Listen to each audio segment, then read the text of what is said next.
السلام ورحمة وعليكم السلام. كيف حالكم جميعا؟ الحمد لله بخير. الحمد لله. الحمد لله بخير يا شيخ. نبدأ إن شاء الله. ممكن. بسم الله.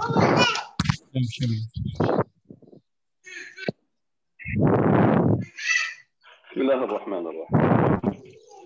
إن الحمد لله نحمده ونستعينه نؤمن به ونتوكل عليه. نعوذ بالله من شرور أنفسنا ومن سيئات أعمالنا. من يهد الله فلا مضل له ومن يضلل فلا هادي له.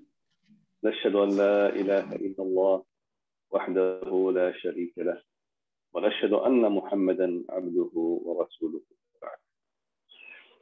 أحبتي في الله، نستكمل معكم هذه الدورة التربوية الإيمانية، هي الدورة التربوية للوالدين والمربين والدعاة، لنعلم كيف نغرس شجرة الإيمان في قلوب أولادنا وأبنائنا وإخواننا وآبائنا وأمهاتنا إن شاء الله. تفضل. Alhamdulillah, insya Allah kita akan melanjutkan lagi daurah imaniyah tarbawiyah, daurah edukasi yang edukasi spiritual. Ya, nanti insya Allah kita akan membahas terkait bagaimana cara kita menanamkan nilai-nilai keimanan itu kepada anak-anak kita. وصلنا إلى تعريف الغراس التربوي للوصايا. أنا لحظة سأفتح لكم الشير.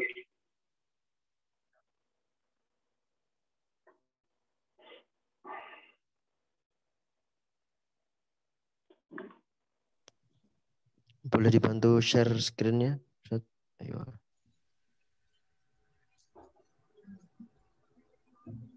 تمام.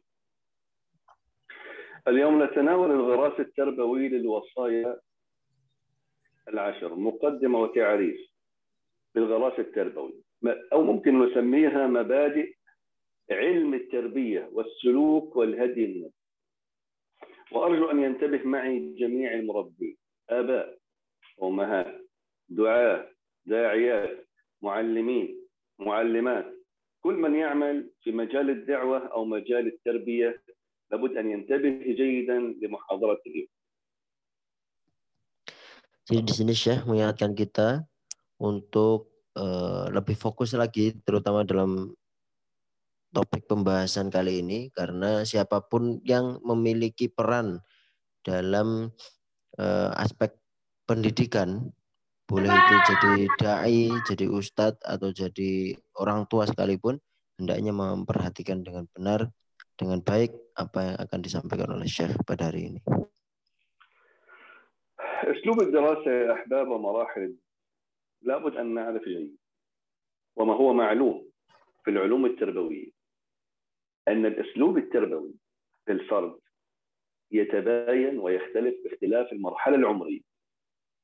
عندما أكون مربي وأتعامل مع من أريد أن أوجه تربيتي له لابد أن أراعي الاختلاف في المرحلة العمرية للفرد أثناء أطوار النمو. فالأسلوب التربوي الذي يتناسب مع صبي أو صبية في الخامسة من العمر مثلا قد لا يتناسب مع فتى أو فتاة في الخامسة عشر من العمر، وهكذا. إذا لابد أن نعرف أن الأسلوب التربوي لابد أن يتناسب مع المرحلة العمرية التي أوجه لها دعوتي. Baik. Yang perlu diperhatikan dan perlu untuk dijadikan catatan adalah bahwasanya uslub atau redaksi cara kita menyampaikan nilai-nilai kepada seorang murid atau kepada siapapun itu berbeda-beda tergantung dengan usia mereka. Jadi bisa jadi apa yang kita sampaikan kepada anak usia 5 tahun itu tidak sama caranya dengan kita menyampaikan kepada anak usia 15 tahun dan seterusnya dan seterusnya. لذلك يا أحباب نجد أن علماء النفس وعلماء النمو وعلماء الاجتماع كثيرا ما يقسم حياة الفرد إلى أطوار عمرية. هذه الأطوار تختلف في تقسيمها من حيث اعتبارات مختلفة. من هذه التقسيمات تلك التي تبنى على اعتبار الوسائل الحسية العاملة للإدراك. يعني بتعبير آخر، أن الأطوار العمرية تختلف للفرد باختلاف وسائل الاستقبال الحسي للمؤثرات الخارجية. وسائل الاستقبال الحسي يعني الحواس الخمس: السمع والبصر والشم والتذوق والحس، كذلك القدرات الذهنية والفكرية، بل والمجتمعات، اختلاف المجتمع. إذن بالتالي تختلف الوسائل التربوية المناسبة لكل طور من هذه الأطوار. طيب, maka dari itu karena usia itu berbeda-beda caranya, maka dari itu banyak ulama ilmu nafs ya, terutama itu banyak membagi kategori-kategori pada sebuah masyarakat itu tergantung dari usianya masing-masing atau tergantung dari generasinya. Karena apa? Kenapa dibagi dengan per generasi seperti itu? Karena dibangun atau berdasarkan dari wasail hissiyah mereka. Bagaimana mereka memanfaatkan panca indera mereka, bagaimana mereka kemampuan mereka untuk berpikir dan juga kemampuan berpikir mereka dan kemampuan otak mereka. Jadi perbedaan ini sudah diakui oleh para ulama sehingga mereka membagikan setiap masyarakat itu berdasarkan generasi-generasi usianya. Seperti itu. هذا هو الاعتبار هذا هو التقسيم الذي اعتبرناه واعتمدناه في تقسيمنا لهذه الأطوار، وهو تقسيم الأطوار العمرية باختلاف وسائل الاستقبال الحسي والقدرات الذهنية والفكرية، مع اعتبار التغيرات الجسدية للفرد في الحسبان من حيث الذكورة والأنوثة والقوة والضعف قدر المستطاع. إن شاء الله. Maka indikator-indikator inilah yang akan kita jadikan sandaran bahwa kita akan membahas ini semua, artinya membahas bagaimana cara kita menanamkan kepada afrod atau kepada individu mujtama masyarakat ini nanti akan kita bagi menjadi beberapa bagian berdasarkan karena perubahan-perubahan yang terjadi kepada setiap individu, mereka bertumbuh dari anak kecil menjadi dewasa dan lain sebagainya. على ذلك يا أحباب سنقسم الأطوار العمرية، انتبهوا جيدا وأتمنى أن يكون معكم ورقة وقلم حتى نفهم. سنقسم الأطوار العمرية إلى 5 أطوار رئيسية من بعد الولادة. وقد علقت هنا تعليق.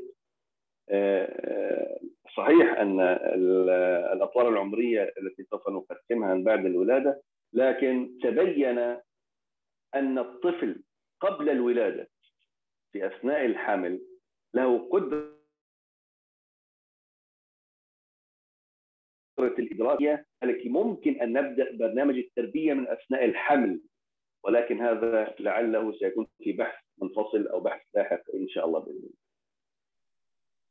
Baik, jadi nanti di sini kita akan membagi generasi-generasi yang berdasarkan usia ini menjadi 5 generasi. 5 generasi yang dimulai dari sejak wiladah atau sejak kelahiran. Di sini Syekh memberikan taklik di bawahnya bahwasanya taklik tersebut membahas terkait apa yang dimaksud wiladah yang disampaikan oleh Syekh. إذا سنقسم الأطوار العمرية من بعد الولادة إلى 5 أطوار أو 5 مراحل. لكل مرحلة خصائص وسمات وأسلوب يختلف عن الآخر. قد تتداخل أحيانا بعض العناصر خاصة في المراحل البينية والانتقالية. لكن لابد أن نعرف الاختلاف بين كل طور وطور في خصائصه وسماته وأسلوبه، لأنه بناء على ذلك سيختلف أسلوبنا في التربية. تفضل. Maka kita akan membagikan tadi sebagaimana disampaikan oleh Syekh, setelah kelahiran seorang anak itu akan dibagikan menjadi 5 bagian generasi-generasi usia. Mengapa kita bagikan generasi-generasi usia tersebut? Karena tentu apa yang akan kita sampaikan kepada mereka itu caranya akan masing-masing. Jadi di setiap marhalah atau setiap tingkatan pertumbuhan seseorang itu, bagaimana kita menanamkan nilai-nilai itu akan dengan caranya masing-masing, tidak bisa dipukul rata. نبدأ بالطور الأول. إذا نكتب الطور الأول. الطور الأول سيكون من 0 أي من الولادة إلى 2 تقريبا. ممكن نعتبرها فترة الرضاعة من الولادة وحتى إتمام عمر 1 أو 2 تقريبا. احنا سنفضل نجعلها 2. في هذا الطور لابد أن نعرف ما هي الوسائل الحسية العاملة، ما هي الحواس التي في الطفل في هذا السن. أكمل أم تترجم؟ Mungkin utarjem awalan, Syekh. تفضل. Baik. Jadi marhalah yang pertama atau tingkatan pertama adalah yang dimulai dari al-wiladah, dari lahirnya seorang bayi hingga di usia 2 tahun. Jadi yang bisa kita lakukan pada marhalah ini atau pada tingkatan ini adalah pertama mengidentifikasi terlebih dahulu wasail hisiah apa atau panca indera apa yang sudah aktif bisa mereka gunakan. Jadi kita harus mengidentifikasi dulu wasail atau kemampuan apa yang sudah mereka bisa lakukan anak 0 sampai 2 tahun. البعض قد يقول يعني يا شيخ يعني هذا الصغير هل يكون هناك برنامج تربية للأطفال في هذا السن؟ نعم يا أحباب، نحن مربين منذ أن يولد الطفل ونحن مسؤولين عنه. التربية تبدأ منذ الولادة، لابد أن يعرف هذا الجميع. للأسف غفل كثير من الآباء والأمهات عن هذه المسألة. التربية تبدأ منذ الولادة، ولكن أسلوب التربية هو الذي يختلف باختلاف الوسائل الحسية العاملة. Baik. Di sini saya mengingatkan kepada kita bahwasanya pendidikan atau tarbiyah itu bisa kita mulai sejak kelahiran seorang anak. Jadi bukan berarti kita lantas mempertanyakan, oh Syekh sebenarnya sama saja yang kita bisa sampaikan kepada anak-anak. Tentu tidak. Karena yang perlu kita identifikasi di setiap tingkatan itu tadi yang disampaikan oleh Syekh adalah bahwasanya kita harus tahu dulu uslubnya itu berbeda-beda di antara para generasi. Di antara generasi satu dengan lainnya itu tentu berbeda-beda berdasarkan aktivasi panca indera mereka, berdasarkan apa yang mereka sudah bisa lakukan dan mereka bisa kerjakan. وسيتبين لكم بالمثال عندما نتناول كل وصية سنذكر الأمثلة على كيفية التربية في كل طور من الأطوار حتى هذا الطور الأول.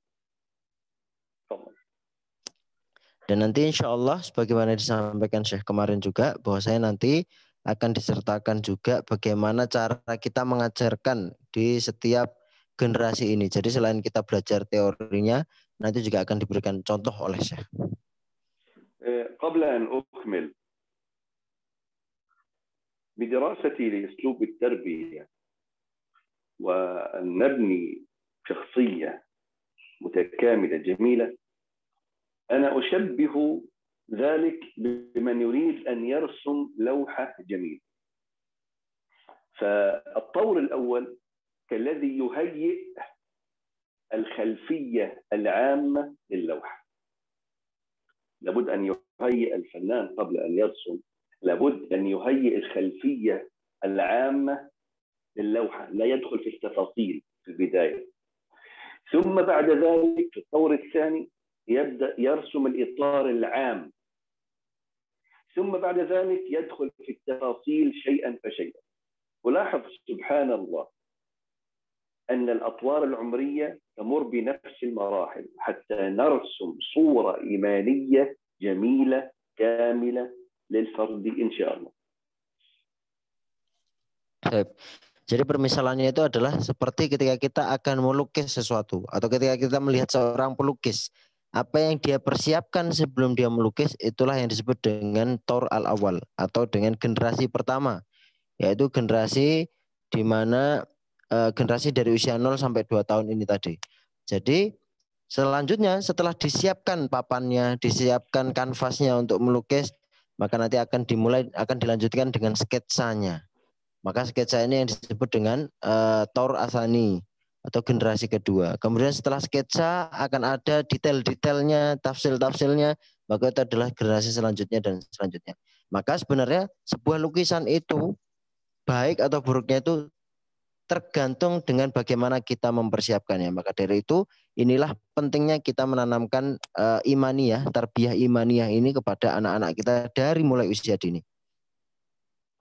ما هي الوسائل الحسية العاملة للفرد في هذا الطور من الولادة إلى السنتين التي يمكن، عندما نقول وسائل حسية يعني الوسائل التي بإمكان الفرد يعني الطفل الإدراك بها في هذا السن، لأن المربي معطي مرسل، إذا لابد أن يكون هناك مستقبل، لابد أن يكون هناك جهاز استقبال مناسب لما نرسله. إذا لابد أيها المربي أيها الأم أيها الأب أن تعرف ما هي وسائل الاستقبال الحسية المناسبة في هذا الطور. تفضل. Jadi yang pertama, langkah pertama yang kita bisa lakukan kepada marhalah Thor al-awal ini dari usia 0 sampai 2 tahun ini adalah dengan kita mencari tahu dulu, mengidentifikasi panca indera apa yang sudah optimal mereka gunakan. Maka dengan seperti itu kita dapat menanamkannya atau memberikan nilai-nilai itu kepada mereka dengan baik. Seperti itu. أولا حاسة السمع، فحاسة السمع تعمل في هذه المرحلة جيدا، لذلك ورد في السنة على اختلاف التصحيح وتضعيف الأثر، ورد في السنة عند الولادة الأذان للطفل في أذنه اليمنى والإقامة في أذنه اليسرى، هذا إن صح الأثر على اختلاف التصحيح. كذلك بالملاحظة نرى أن الطفل يسكت عند البكاء إذا سمع صوت أمها أو صوت أبيه، إذا أصبح هذا دليل على أن الطفل لديه حاسة السمع ويستطيع التمييز بها. تفضل. Jadi yang perlu kita identifikasi di sini adalah panca indera yang sudah aktif tadi. Dan di sini yang dituliskan oleh Syekh adalah pertama, panca indera yang sudah diaktifkan adalah pendengaran. Jadi dengan pendengaran ini seorang individu apalagi dalam usianya dini itu bisa dengan optimal mendengarkan apapun yang mereka dengarkan. Dan kemudian adalah al-mulahadhah. Mulahadhah ini adalah perhatian. Artinya adalah dengan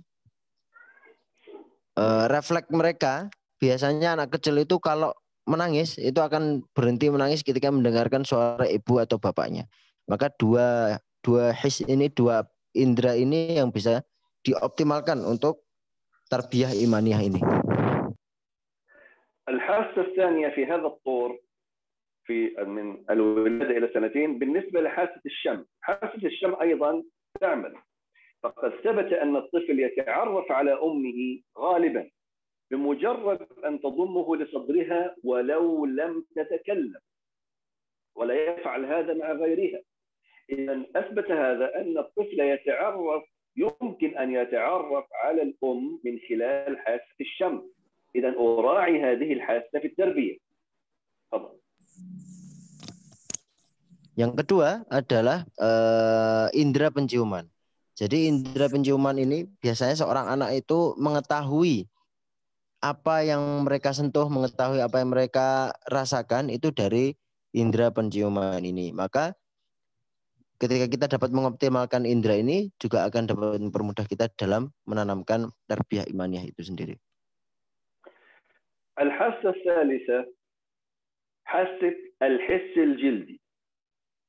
فالطفل حاسة الحس الجلدي تعمل عنده منذ الولادة، بدليل أن الطفل إذا لدغته حشرة أو تأذى من فضلاته في الحفاضات يبكي. إذا هذا دليل على أن الحس الجلدي يعمل، ولكن هناك ملحوظة. تفضل. Dan yang selanjutnya adalah indera terutama yang di kulit ya. Jadi indera perasa mungkin ya. Bisa dibahasakan indera perasa. Jadi biasanya anak-anak itu sangat sensitif sekali kulitnya ketika mereka ditempeli serangga, ketika mereka digigit nyamuk, itu biasanya mereka akan menangis. Ini adalah tanda bahwasanya indera atau kulit bayi itu sudah sangat sensitif dan bisa menunjang kita untuk mendidik mereka juga. انتبهوا يا أحباب أن نحن قلنا أن الطفل في هذا الطور الحس الجلدي يعمل معه، لكن الطفل في هذه المرحلة ما زال يتعرف على يديه. الطفل عند الولادة لم يتعرف على يديه بعد، لذلك يرى أن يديه كائن غريب، يبدأ يتعرف على اليد. لابد أن نراعي هذا، ونراعي أن الطفل لم يدرك بعد حركة يديه وآثار أو كيفية استخدام اليدين. إذا لا نعتمد على حس اليدين لكن على الحس الجلدي. Jadi tadi disampaikan juga oleh Syekh bahwasanya kita dapat mengoptimalkan itu dengan mulahadhah atau dengan garis bawah gitu. Ada dengan syaratnya. Syaratnya adalah seperti yang disampaikan oleh Syekh tadi, ketika anak itu sudah mengoptimalkan indera penglihatannya, ketika dia melihat tangannya misalnya, dia belum tahu apa fungsi itu tangan. Bagaimana cara kita melakukan segala sesuatunya dengan tangan. Dengan inilah pada dasarnya ketika melihat sesuatu itu akan terkorelasikan dengan apa yang mereka sentuh. Jadi atau yang disentuh oleh kulit mereka. Jadi dua indera ini berhubungan satu sama lain. لذلك لعلي أتطرق إلى نصيحة لبعض الأمهات والآباء في كيفية التعامل مع الطفل في هذه المرحلة. الطفل في هذه المرحلة عند الولادة تكون السرة لم تسقط بعد، كما تلاحظون السرة لم تسقط بعد. في هذه الحالة يفضل للطفل أن تلف يديه معه، لا تترك يديه حرة، لا تترك يديه حرة كما هي في الصورة، وينام على جنبه هكذا. هذه المرحلة تستخدم إلى أن تسقط السرة، لا ينام على ظهره، ينام على جنبه ملفوفا بهذه الطريقة. هذه من بداية الميلاد إلى أن تسقط السرة. تفضل. Di sini Syekh ingin memberikan catatan atau memberikan nasihat juga bagi bapak-bapak atau bagi umahat-umahat yang hadir di sini untuk memperhatikan ketika seorang anak itu belum pupang kalau bahasa Jawa atau belum lepas tali pusarnya, maka hendaknya dia diperlakukan sebagaimana dalam foto tersebut. Bahwasanya ketika tangan seorang anak itu hendaknya ketika dibungkus atau dibalut dengan kain untuk menghangatkan, itu tangannya diletakkan di antara perutnya atau bisa jadi menyentuh tangan satu dengan tangan yang lain. Jadi tangan kanan dengan tangan kiri itu saling bersentuhan. Jangan dibiarkan dengan cara anak itu terlentang seperti itu, tangannya tidak bersentuhan atau tidak merasakan kulit dengan kulit seperti itu. Dan juga dibiasakan untuk tidur dengan sedikit menyamping agar agar tidak membiasakan anaknya tidur seperti terlentang seperti itu saja, tidak diperhatikan posisi tidurnya juga. Jadi dua catatan ini yang disampaikan oleh Syekh. لماذا يا أحباب؟ لأن الطفل في هذا التوقيت لا يعرف يديه، فقد يؤذي عينيه بأظافره الحادة وهو لا يعرف ما المشكلة. هذا رقم واحد. تفضل. Kenapa dilakukan hal seperti ini? Karena seorang anak itu belum bisa melakukan apapun selain merasakan sensasi ketika tangannya bersentuhan dengan kulit tangannya sendiri. Jadi karena matanya masih terpejam, jadi belum tahu apa-apa. Jadi yang paling bisa dioptimalkan adalah dari sentuhan. ثانيا نحن قلنا أن ينام على جنبه لا يوضع على ظهره، وهذا خطأ كبير يقع في بعض الأمهات حتى نتجنب الاختناق، لأن الطفل إلى الآن ما زال يتعرف على حركات الجسد، لا يعرف كيف يتحرك. فلو حدث له قيء وهو على ظهره قد يدخل القيء في أنفه أو في أذنه وقد يسبب له اختناق. لذلك لا بد أن يكون على جنبه ليس على ظهره. Dan yang kedua, mengapa kok diposisikan tidurnya itu agak menyamping, itu adalah untuk menghindari apabila seorang anak itu tidur dengan keadaan yang terlentang begitu saja, ketika anak itu tidak bisa melakukan hal apapun ya, pada kondisi ini anak-anak itu tidak bisa melakukan hal apapun. Jadi ketika mereka minum ASI terlalu banyak, biasanya akan, kalau bahasa Indonesia itu gumoh ya. Ketika gumoh atau keluar air ASI itu dari mulutnya, ditakutkan nanti akan masuk ke hidung, akan masuk bahkan ke telinga yang dapat menyebabkan bahaya.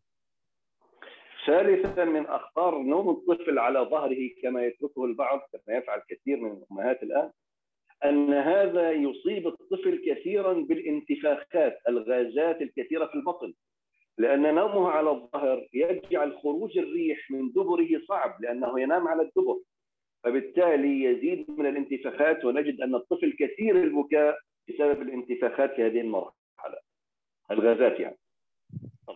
Dan yang biasanya terjadi juga ketika seorang anak itu ditidurkan dengan cara terlentang, itu adalah karena ketika anak itu tidur dengan terlentang, sebagaimana yang kita rasakan bahwasanya angin itu akan susah keluar dari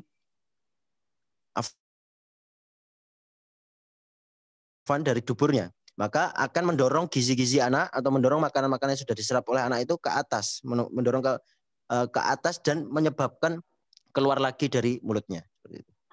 كذلك ترك الطفل على ظهره دون ربط يديه من أخطاره أنه قد يعود الطفل مص الأصابع، وهذه عادة سيئة تؤثر على الطفل لاحقا ويصعب عليه تركها وتؤثر على شكل الأصابع والأظافر فيما بعد.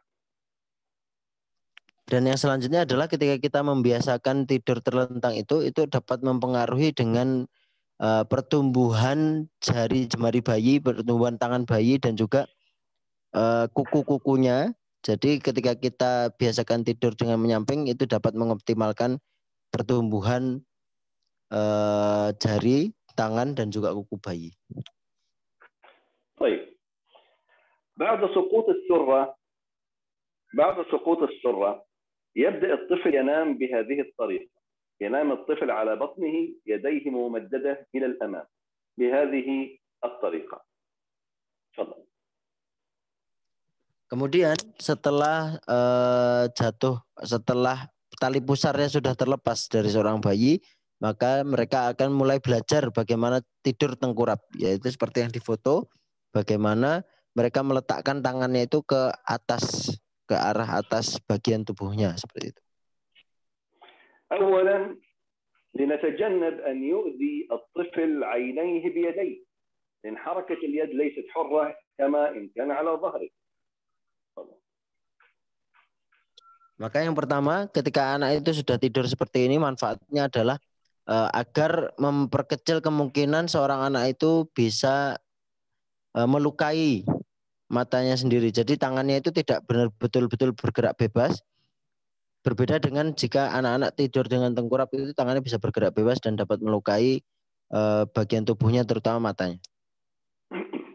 ثانيا لتجنب عدم اختناق الطفل عند القيء، بحيث إنقاء الطفل ينزل القيء ولا يدخل في أنفه أو فمه أو في أذنه، فبالتالي لا يتسبب في اختناق أو فساد الأذن أو الأنف. Kemudian juga meminimalisir ketika seorang anak itu memuntahkan makanannya atau gumoh itu tadi, itu meminimalisir masuknya muntahan seorang anak itu di bagian hidung ataupun bagian telinga sehingga dapat menyebabkan kerusakan di kedua organ tersebut. ثالثا فائدة هذه الطريقة تجنب الانتفاخات والغازات في بطن الطفل بسبب الضغط على بطن الطفل من الأسفل لأنه ينام على البطن والدبر يكون حر لأن الدبر في الأعلى ليس مغلق فبالتالي خروج الريح سهل للطفل الذي كثيرا ما يتعرض للغازات بسبب الرضاعة فهذه الطريقة تسهل خروج الغازات للطفل. Dan yang ketiga adalah ketika anak sudah tidur dengan posisi tengkurap seperti ini karena adanya tekanan di daerah perutnya, maka ini juga akan mempermudah mereka untuk mengeluarkan angin yang ada di dalam perut dan posisi bokong bayi itu di posisi yang bebas, jadi tidak menghalangi angin untuk keluar sehingga akan memperkecil kemungkinan gizi-gizi yang sudah diserap ketika rodoah, ketika menyusui tadi terserap dengan baik. Jadi tidak terbuang lagi dengan percuma. وأنا أحب أن أعلق تعليق يا أحباب لأن للأسف بعض الأمهات تظن أن الغازات بسبب الحليب، الحليب لا يسبب غازات للطفل. الحليب سبحان الله هذا غذاء إلهي من الله سبحانه وتعالى لا يسبب غازات للطفل، الذي يسبب الغازات للطفل هو الخطأ في كيفية الرضاعة، الخطأ في كيفية الرضاعة. لذلك يجب على الأمهات أن تتعلم كيفية الرضاعة الصحيحة لتتجنب أكبر قدر ممكن من الغازات في الطفل. Dan juga yang di sini yang ingin Syekh sampaikan catatan lagi terkait produksi gas yang terjadi dalam organ dalam seorang bayi itu sama sekali tidak disebabkan oleh ASI. Jadi Masya Allah ini merupakan salah satu mukjizat dari Allah bahwasanya ASI itu tidak memproduksi gas dalam tubuh bayi atau dalam perut bayi. Melainkan yang menyebabkan di dalam perut bayi itu kembung atau ada gasnya itu adalah cara yang salah ketika kita melakukan rodoah atau ketika kita melakukan proses menyusui bayi itu sendiri. Jadi bukan ASI-nya tapi proses menyusui bayi.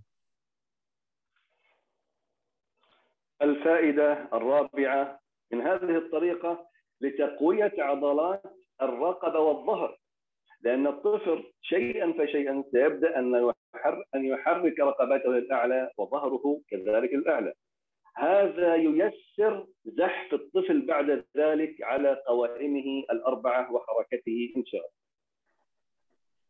Dan yang keempat, faedah dari seorang anak tidur dengan tengkurap di fase yang kita bahas ini adalah untuk memperkuat kekuatan dada dan juga kekuatan pundaknya ketika mereka bergerak dengan posisi yang tengkurap seperti itu.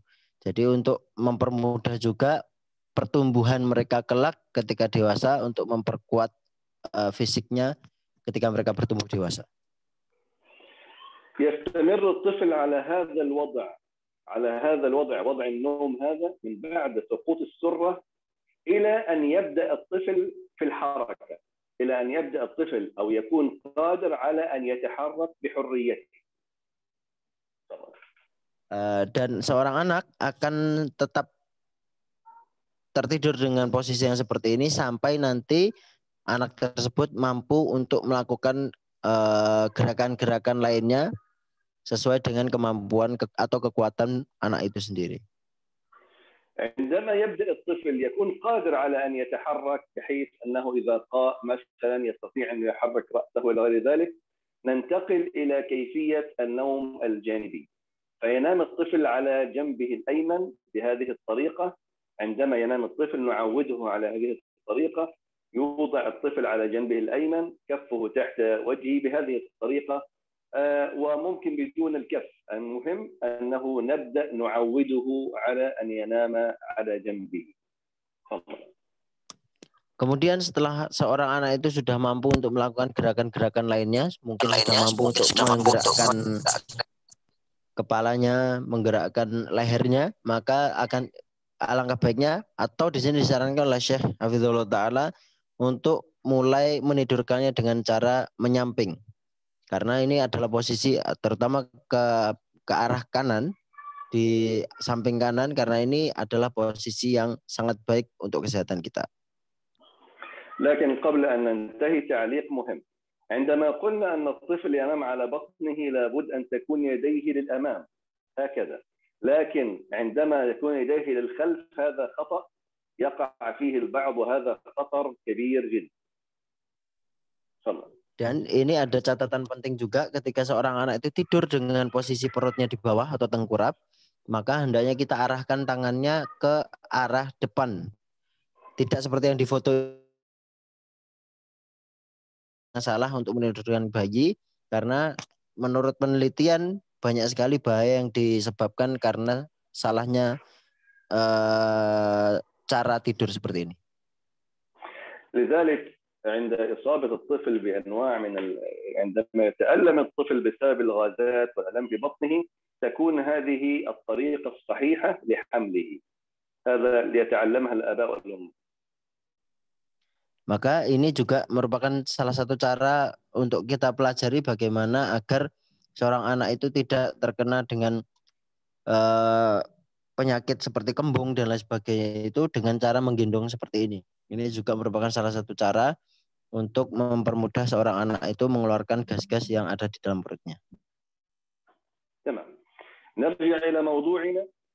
نحن ذكرنا ذلك حتى نستطيع أن نضع الطفل في الأوضاع الصحيحة حتى لا يؤذي نفسه بيديه، لأن الطفل في هذا الطور ما بدأ يتعلم أو بدأ يتعرف على يديه وكيفية التعامل مع يديه، فكان هذا التطور الطبيعي لنحسن تعامل الطفل مع يديه. Maka fase ini adalah fase yang sangat penting bagi kita untuk dilakukan, untuk membiasakan anak-anak itu dapat mengoptimalkan apa yang mereka lakukan dengan tangan-tangan mereka atau dengan tangan mereka. Jadi untuk memberikan kebaikan ketika mereka bertumbuh dengan menggerakkan tangan mereka pada khususnya atau indera peraba mereka dengan baik. تمام. نكمل بالنسبة لحاسة البصر. حاسة البصر مختلف فيها في هذا الطور، مختلف في حاسة البصر في هذا الطور. فمن العلماء من قالوا أن البصر في هذه المرحلة لا يعمل، خاصة في أول 4 أو 6 شهور. هذا قول ضعيف. قول آخر أنها تعمل لكنه فقط يدرك النور والظلام، الألوان المتميزة، وهذا هو الراجح أن حاسة البصر تعمل منذ الولادة، ولكن الراجح أنه لا يستطيع أن يلاحظ التفاصيل وتمييز الأشخاص بالتفاصيل، لكنه يستطيع أن يميز النور والظلام أو الألوان المتميزة، يعني مثلا الأبيض والأسود، أزرق وأصفر، التي بينها فرق كبير. أما الفروق البسيطة قد لا يلاحظها في هذا السن. Kemudian indera selanjutnya adalah indera penglihatan tadi yang memiliki keterikatan dengan indera peraba. Di sini banyak perkataan yang mengatakan bahwasanya indera penglihatan seorang anak itu belum bekerja, belum berfungsi dari usia 2 sampai 4 bulan. Tapi ini perkataan yang dhaif kata Syekh. Namun perkataan yang rajih atau perkataan yang bisa kita jadikan sandaran adalah bahwasanya indera penglihatan seorang anak itu sudah mulai berfungsi sejak mereka lahir. Hanya saja mereka tidak bisa membedakan detail-detail, tapi dapat membedakan hal-hal yang sangat kontras seperti dapat membedakan gelap dan juga cahaya, dapat membedakan warna-warna yang kontras seperti hitam dan juga putih dengan kuning atau hijau. Ala-kulal adalah warna-warna yang kontras, tapi tidak bisa membedakan detail-detail dan tidak bisa membedakan wajah seseorang. Seperti itu. هذا الطور الأول. انتبهوا جيدا، أنا أعيد وأكرر لماذا الشيخ يتكلم عن الحواس. يا أحباب لابد أن تعرف أجهزة الاستقبال، لأنك مربي، يعني أنت ترسل معلومة، ترسل فائدة، فلابد أن تتأكد أن هناك جهاز سوف يستقبل هذا الإرسال. لذلك لابد أن تفهم هذه الحواس جيدا من طور إلى طور. Inilah mengapa Syekh menekankan kepada kita, kenapa kok kita fokus kepada panca indera. Karena memang yang sebagaimana disampaikan oleh Syekh tadi, bahwa tugas kita adalah untuk menyampaikan faidah-faidah. menyampaikan nilai-nilai, menanamkan nilai-nilai, maka kita harus tahu indera apa yang sudah optimal digunakan oleh seorang manusia ketika kita akan menyampaikan nilai-nilai itu tadi. Jadi itulah pentingnya kita mempelajari panca indera terlebih dahulu agar kita lebih optimal dalam mendidik seorang anak dengan mengetahui indera apa yang sudah difungsikan secara optimal oleh mereka.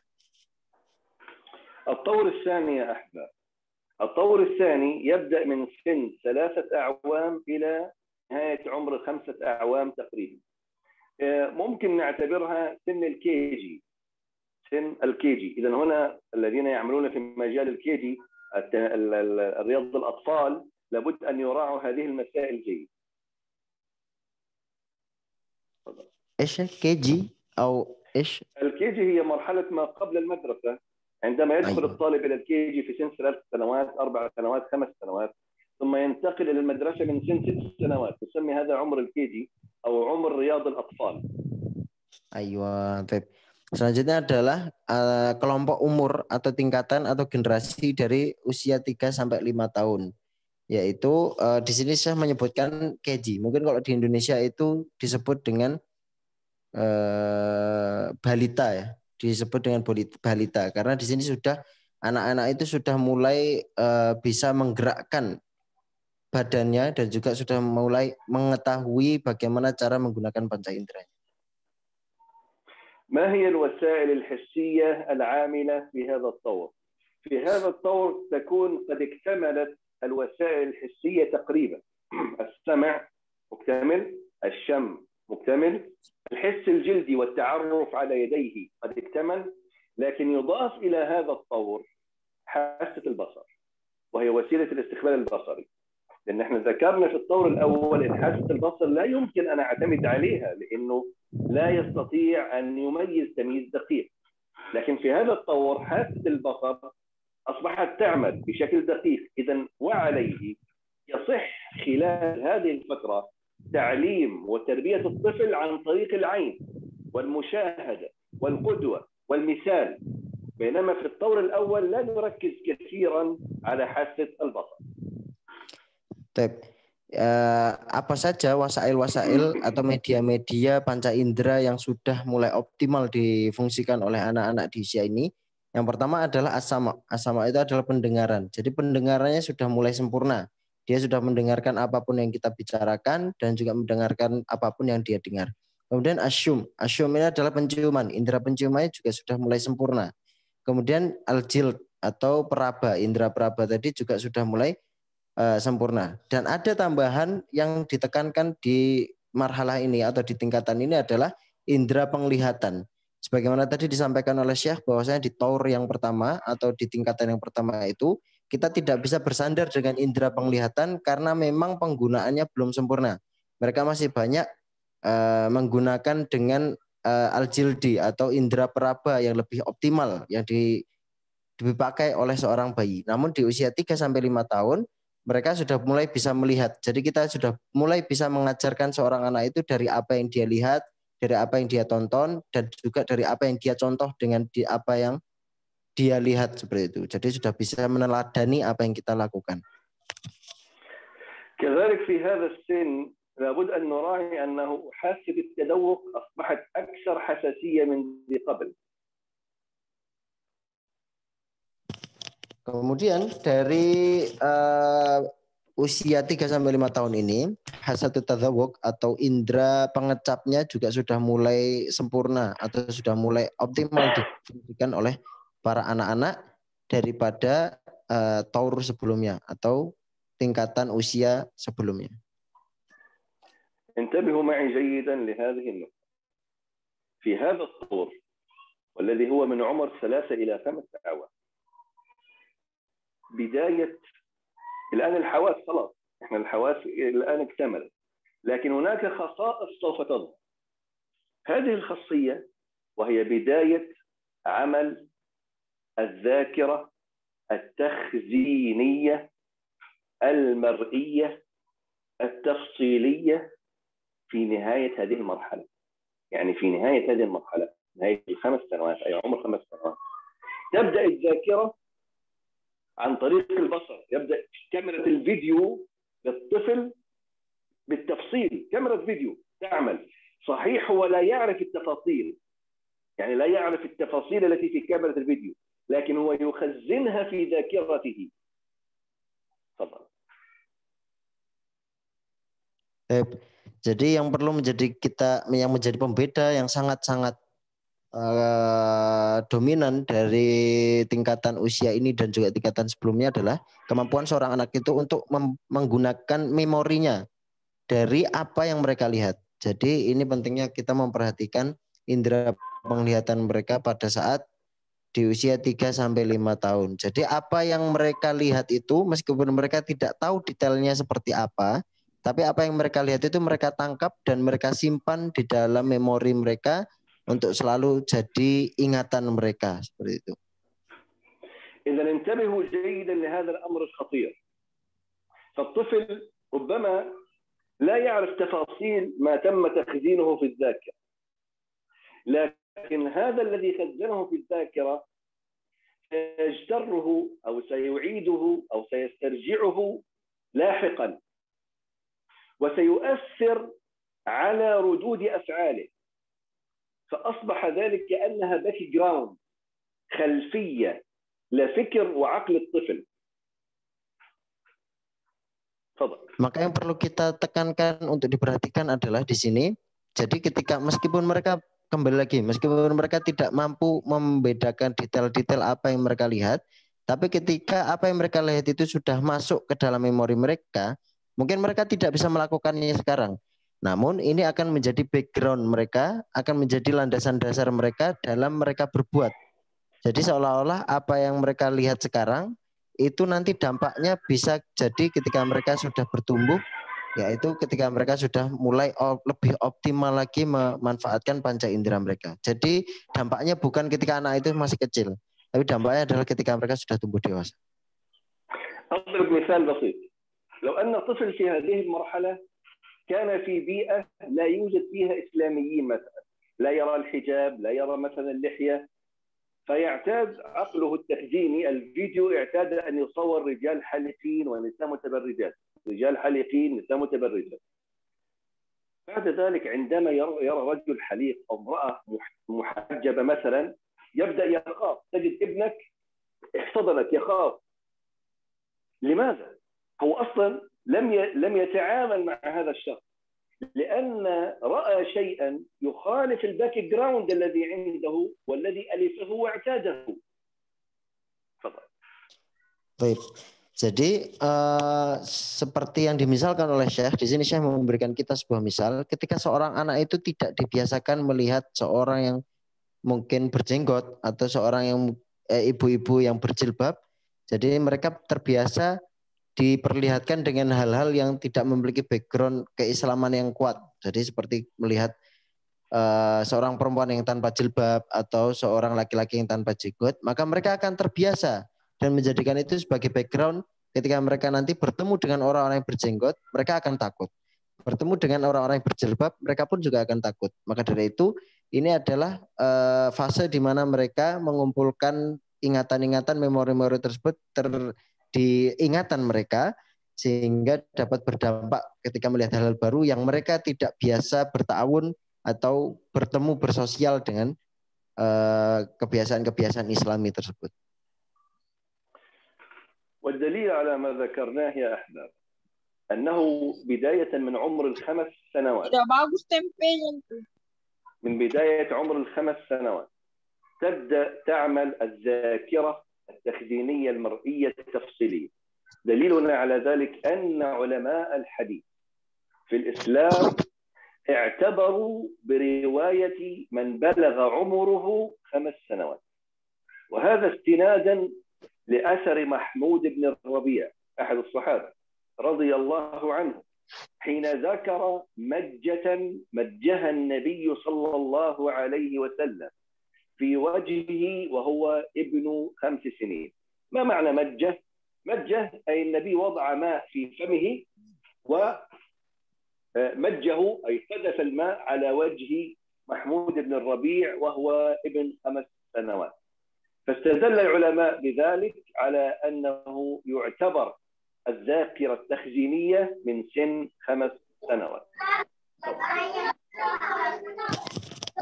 Kemudian yang perlu diperhatikan lagi adalah bahwasanya ketika seorang anak itu sudah memasuki usia 5 tahun, maka mereka penggunaan atau aktivasi memori mereka itu semakin kuat lagi, dan bahkan para ulama bersandar kepada asar dari Mahmud ibnu Rabi' radhiyallahu anhu ketika menyebutkan majah idza wada'al ma' fi famih semua al-majah. نعم يضع الماء في فمه ثم يقذف الماء عليه اسمه مج الماء. Aywa. Jadi di sini disebutkan bahwasanya dalam asar Mahmud ibnu Rabi' ini menyebutkan ketika Rasulullah SAW berusia 5 tahun, beliau mampu untuk ibarat kita menyemburkan air atau berkumur kemudian menyemburkan air dari mulut beliau. Jadi ala kulli hal para ulama bersandar bahwasanya memiliki sandaran bahwasanya seorang anak 5 tahun itu sudah memiliki atau memfungsikan memorinya dengan baik seperti itu. تمام. بهذا نكون قد انتهينا من طور الطفولة من الولادة إلى 2 سنين، ثم من طور رياض الأطفال من 3 سنوات إلى أن يختم 5 سنوات. نبدأ إن شاء الله بعد ذلك في طور المدرسة أو طور الدراسة الطور الثالث، وهو من 6 أعوام إلى 12 عام، لكن أعتقد أن الوقت لن يسمح. إن كان رئيس موجود، هل الوقت يسمح يا رئيس أم لا؟ لا يعني دقيقة واحدة. إذا نختم إن شاء الله بإذن الله، وأنا لا أريد أن نستعجل لأننا نضع أسس علم التربية سواء للآباء والأمهات، المربين، المربيات، المعلمين، المعلمات، فهذا الأمة تفتقده بشدة، وهو علم التربية. التربية علم وفن وليس يترك الطفل هكذا، فالمسألة مهمة ولا بد أن لا نستعجل فيها إن شاء الله. Baik, alhamdulillah kita sudah membaca tadi Thor al-awal dan juga Thor al-thani, tingkatan usia pertama dan yang kedua dari usia 0 sampai 2 tahun dan juga usia 3 sampai 5 tahun. Di mana nanti insya Allah untuk pertemuan yang akan datang kita akan membahas tingkatan usia selanjutnya, yaitu tingkatan usia sekolah. Jadi di sini Syekh juga tidak ingin kita tergesa-gesa, terburu-buru, karena kita sedang meletakkan dasar-dasar, meletakkan pondasi-pondasi untuk mendidik anak-anak kita. Maka alangkah baiknya kalau kita baca perlahan-lahan, kita pahami perlahan-lahan, agar nanti lebih kuat lagi pondasinya. نكتفي بهذا القدر. إن كان في أي أسئلة ممكن الإخوة تسأل على مجموعة الإخوة والأخوات تسأل مجموعة الأخوات، نجيبهم إن شاء الله بإذن الله. أرى في هذا القدر كفاية. جعلنا الله وإياكم من الذين يستمعون القول فيتبعون أحسنه. اللهم علمنا ما ينفعنا وانفعنا بما علمتنا وارزقنا علما ينفعنا. تقبل الله منا ومنكم. والسلام عليكم ورحمة الله وبركاته. Waalaikumsalam warahmatullahi wabarakatuh. Di sini saya mengingatkan untuk yang ingin bertanya silakan disampaikan di grup, untuk grup akhwat, untuk pertanyaan akhwat di grup akhwat, pertanyaan ikhwan di grup ikhwan. Insya Allah nanti akan Syekh jawab. Jadi kita optimalisasi lagi grupnya. Jazakumullah khairan. Waalaikumsalam warahmatullahi wabarakatuh. Jazakumullah khairan Syekh. Masya Allah. Jazakumullah khair. Assalamualaikum. Waalaikumsalam warahmatullahi wabarakatuh. Waalaikumsalam warahmatullahi wabarakatuh. Waalaikumsalam warahmatullahi wabarakatuh. Allah.